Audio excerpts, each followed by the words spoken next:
চিৎকারের শব্দ আসছে না? দীপ্ত, এদিকে একবার এসো তো, একজন বিপদে পড়েছে মনে হচ্ছে। কি হয়েছে মায়াদি? মনে হচ্ছে এই ঘরে একজন ভীষণ বিপদের মধ্যে আছে। দরজা খোলার ব্যবস্থা করো এক্ষুনি। আচ্ছা আচ্ছা, আমি দেখছি। আরে, এ তো দরজাটা ভিতর থেকেই খোলা। এ কি, আপনি ঠিক আছেন তো? কি হয়েছিল আপনার?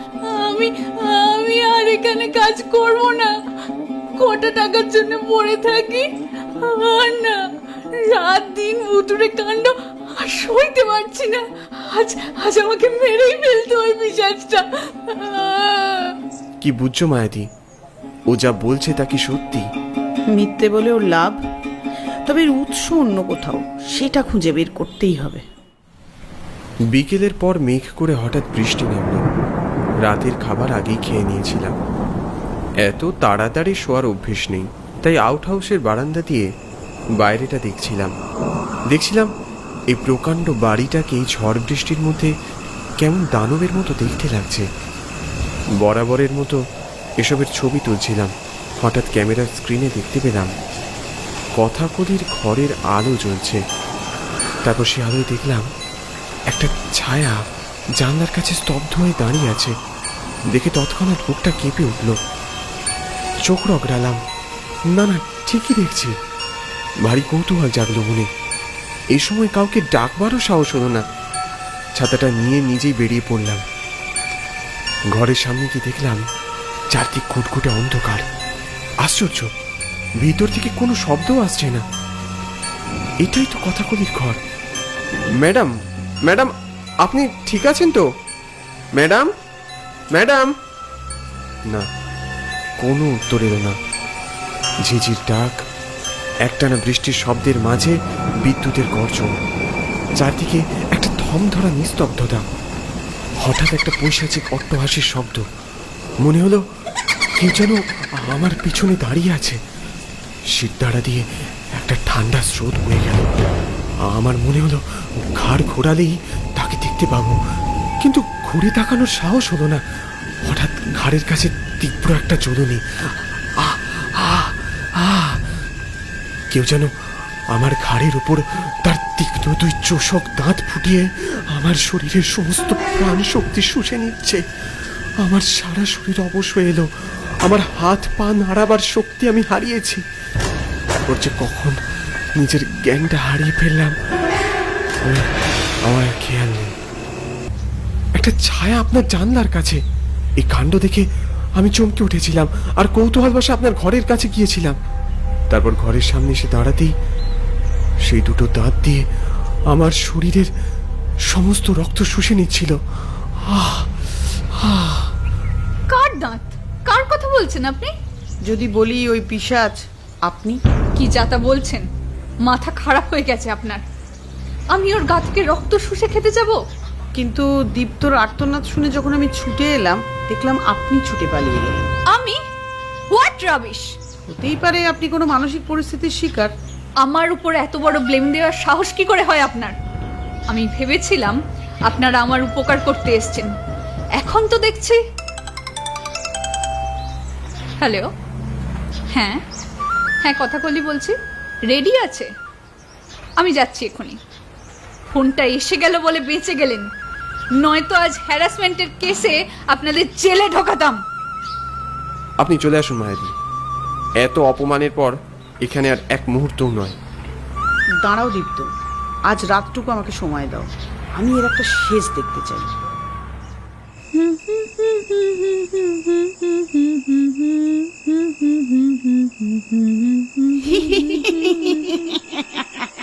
কে কে? কিরে, কেমন আছিস? ভুলে গেছিস আমাকে? আবার আবার এসছে। আমি কিছু বুঝতে পারছি না। কে কে তুমি?